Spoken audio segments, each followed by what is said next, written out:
Hey everybody, this is herculespetix, founder, curator, docent, and gift shop employee of the herculespetix Academy of Comic Book Studies. Today we're going to continue our look at Snarf, and we're up to number 4. We're also up to 1973. We start off with a really fun cover from Geradts, the great Dutch cartoonist. I love this cover where this happy, beautiful, luscious woman is riding her bike over this guy, and he's loving it. He's just like, yes. I don't know why, it's just very funny to me. We have a great contents page. I love this Peter Poplaski drawing of the shadow. Now, before we continue, I should mention, I don't know why, but I looked this up on GCD. There's 2 printings of this comic. The first printing is this one. And the second printing has different stuff in it. For example, in the second printing, this is a Bruce Walther drawing. Bruce Walther's, of OK Comics fame. And throughout the comic, there's, I think, 3 or 4 different, omissions, and then they substituted them with other comics. I'm really glad I have the first edition. I think this is the better one to have, and we'll see why. I already know that I like this more than Bruce Walther's art. Even though I kind of like Bruce Walther's Underground Comics, I like this a lot. It totally looks like some old pulp. It's amazing. So here's the contents, and now we have Everett Geradts with Marion McKay's All Animal Orchestra. Now, this was reprinted in Comics Book, the Marvel Kitchen Sink collaboration, Underground. And I think we've seen this again somewhere else. I'm pretty sure this is the 3rd time we have seen this story. So I'm not going to get into too much detail. Suffice to say, this is one of my favorite Underground comics ever. It's so great. This all-animal orchestra. Marion's the band leader, and she's gorgeous, as you can see. And this one little guy here, this elephant dude, he's totally in love with Marion. Ollie. Of course, she has no idea he exists. He's this total little sad sack loser type. And we see him pining away for her. And look at this great cartooning. I love the way he draws these funny animal characters, so much like a great old animated cartoon, all rubbery. But then he draws Marion really realistically. Ollie has this fantasy about wooing her. Of course, it's just a dream. And, of course, just like in real life, it's not often happy endings. So, Marion dresses him down for playing badly, I guess. He was so distracted by thinking about Marion that he wasn't playing very good, his instrument. And she called him into her office, and he thought, oh, maybe she's going to say, I've always loved you or something. No, she said, cut that shit out. You better be better next practice. He's hard crestfallen. And then this suave-looking dude says, hey, is this Marion's dressing room? I got a date with her. And Ollie's just like, oh. And finally he says, I'm going to be a man or an elephant. I'm going to give it another try. And he walks into the room, and Marion's having sex or messing around with this guy. And the last panel is Ollie throwing himself off a bridge, using his tuba as a weight. And I love how this drunk is just saying, here comes the elephants. Oh, great strip. I love this strip. Okay, The Underground Cartoonist by Dennis Kitchen. This is fucking hilarious, I think. It's, this prose here is written in this very high-minded style. The difference between an Underground cartoonist and a commercial artist is huge. And, the commercial artist is exploited and drained due to the faceless demands of an economic juggernaut, while the Underground cartoonist is more high-minded and whatever. So here's the illustration. Illustration A, illustration B. We see a typical comic scenario of a woman who is very indecisive when the telephone man comes to install her phone. And she keeps saying, oh, wait, no, let's try it in the den. Oh, actually, let's bring it back to the bedroom. And finally, the guy gets fed up, and he shoves the phone in her mouth. And Dennis Kitchen is quick to say, oh, look how this is just hack work. It's insipid. It reinforces sexist and anti-working class attitudes. It's the same exact comic strip, but then the last panel, he shoves it up her ass and says, "Right on." And now he says, feel the vigor and forcefulness that mark it as a classic of the genre. If you cannot grasp its innate genius, you are probably a turd. This is funny stuff. Next we have Joel Beck. Some nice cartooning here. This is Hollywood Psychiatrist. And I guess it's almost like that Monty Python sketch, verbal abuse or what, I don't know the name of the sketch, but the psychiatrist, his method is just to berate this person. He's like, all you do is come here and whine about your problems. The whole world has problems. Everyone has problems. Did you ever think about other people? No, you don't. You're a fucking crybaby. He slaps him a few times. And then it actually works. And the guy says, you're right. I'm going to straighten out. Thanks, Doc.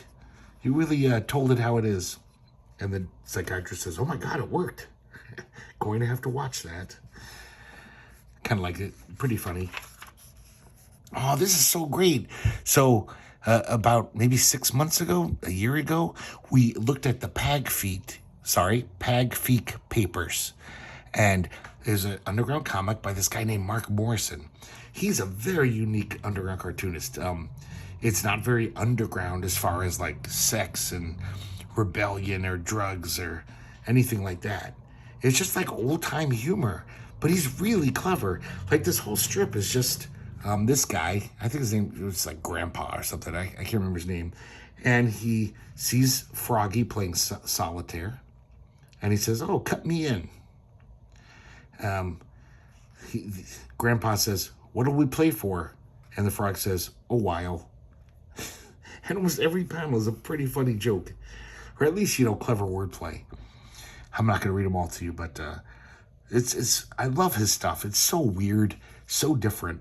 I mean, obviously you can see the art. It's nothing to write home about. It's not like, oh wow, I love this guy's graphic style, but it's all about the yucks and the clever dialogue.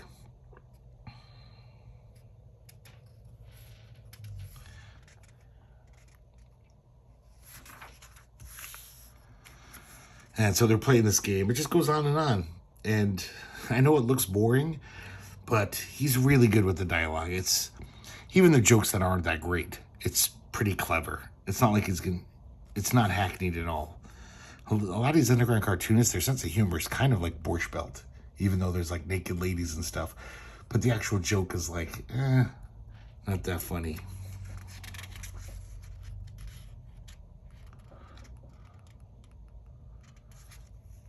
It escalates where their cards they pull are more and more ridiculous. He says, "I send your hand to a Chinese launderer and lose the ticket. I set up a dummy rummy hand and sell the franchise nationwide. I slap your hand in escrow and call in the auditors. I amputate your hand and send you a glove and an athletic sock for Christmas." I don't even understand that, but it's funny to me. It's so silly and absurd. So that's the end there. Next we have The Truth.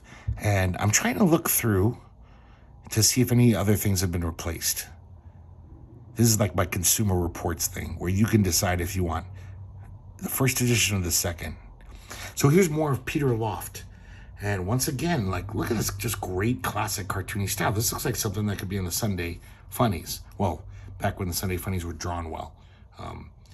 Back when I was a kid, they were mostly drawn pretty damn great, even though they weren't funny or interesting. And we see this dog, and he talks to this fire hydrant. He says, "I'm down in the dumps. I've got the blues." And he says, "You should see the old man in the hill," kind of this guru. So he climbs up this huge hill, almost like a mountain. And in an outhouse, he sees this old man, almost like a wizard. And basically his problem is he's lonely. He's really bad with girls. But he also, doesn't like the fact that everyone's just thinking about sex all the time. He wants a real conversation with a girl. Doesn't want to just jump in the sack with them. I like how he's reading Snarf here. So he tells him, he says, I'm going to give you this kind of cosmic enlightenment. And he basically alters his brain. He says, you now have the ability to see the true meaning when people are talking.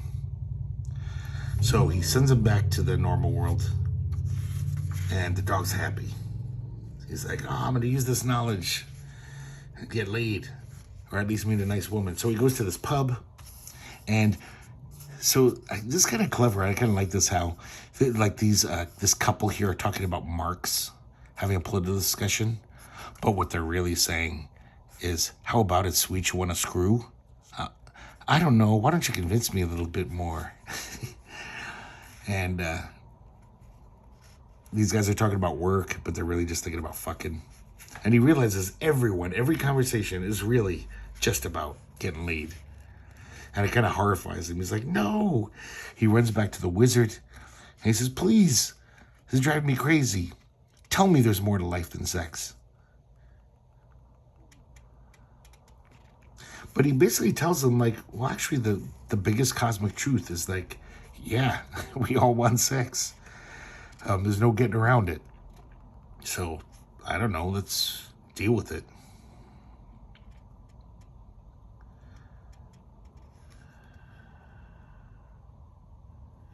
And then we see him at a bar, and he's thinking just a mundane thought, but in his brain, he's chasing after this cute dog lady. Oh, this is so great. This is, once again, Tim Boxell delivering Paper Sheets, obviously a parody of a romance comic. This is just some twisted shit.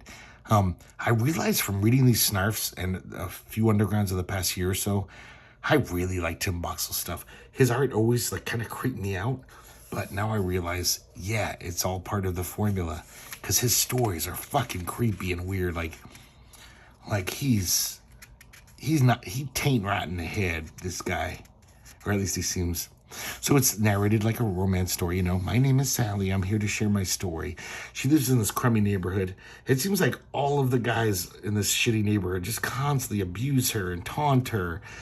And there's even pirates in the neighborhood when she goes to the grocery store, threatening her life. And when she goes to the laundromat, there's a mad scientist there who wants to do things to her. And she's an unreliable narrator. She'll be like, I was lucky to have such a wonderful mom and dad to turn to when the boys picked on me. And the mom saying, you're a great disappointment to us. Father saying, cheap little tramp.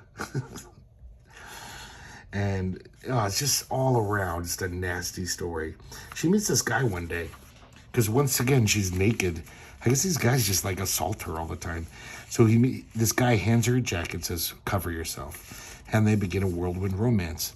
I love this kind of faux, crappy psychedelia, like those romance comics in the late 60s, early 70s had. They always try to like be hip. And it totally looks perfect. It looks like the shit they did. See how Tim Boxell, like, that's drawing very straight, but then there's just her face is a little too long. He always tweaks the faces where it's pretty normal, but then you're like, it's disturbing. I don't know. I can't put my finger on it. But everyone is creepy. So finally, this guy asks her to marry him. She's thrilled. I thought this was so weird that on the TV, there's this really good likeness of Peter Boyle in that movie Joe, where he plays the hard hat guy. It's just very random. So then, so everything seems hunky-dory, but she finds out that her new husband likes Joey. He likes to read. And yes, you heard me right. He likes to read. And just like in those romance comics, it's almost as if like, oh, he's an alcoholic. She treats it like that. She's like, oh my God, please don't let my fears be realized. He really likes reading. What kind of weirdo did I marry? And it's tearing her marriage apart. She doesn't understand. She's like, Joey, say it's not true. You're going to enroll at the university and study literature and read more books? And, but then she realizes, she says, things aren't so bad. There's still the corner grocery and the laundromat and my color TV. So it's almost like the sick perverse ending is like, oh yeah, those perverts are all waiting for me, and it's fun. You know, I like it.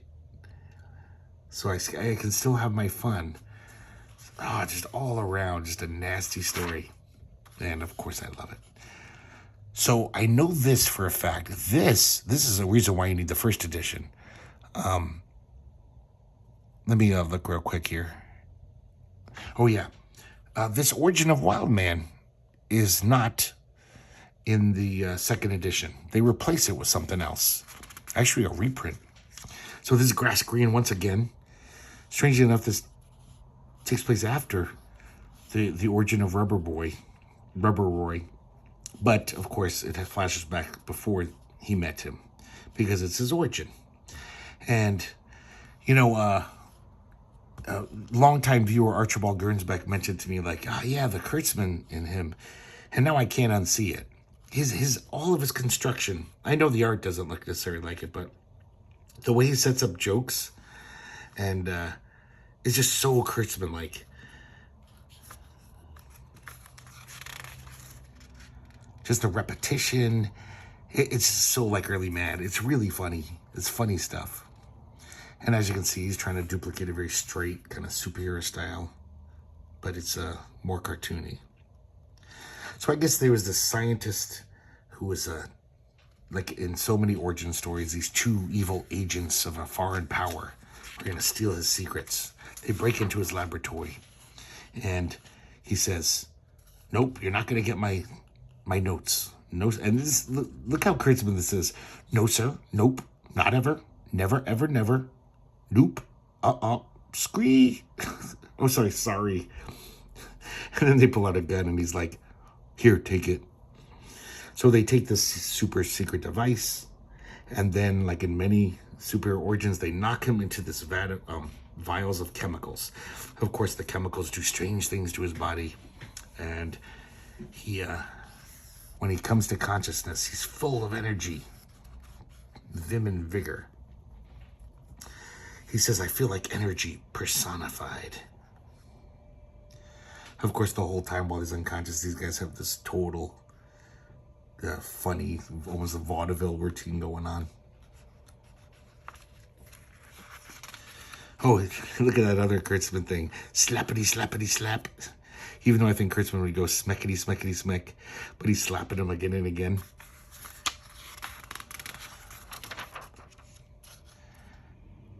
Look at that.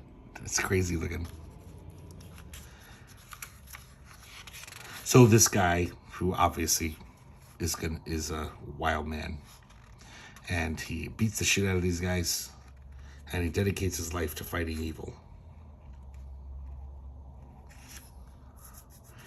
Thus was born the wildest, hairiest, most newest of the hero types.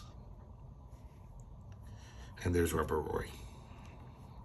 They even do a little asterisk, Snarf number 2, which introduced Rubber Boy. Now we have a page of various strips. This guy, Gene Gessert, very skillful. Look at this drawing. He's probably like a graphic designer, I wouldn't be surprised.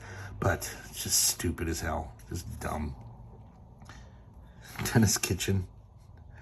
This guy crushes a rabbit. He just says, "I'm a little stinker."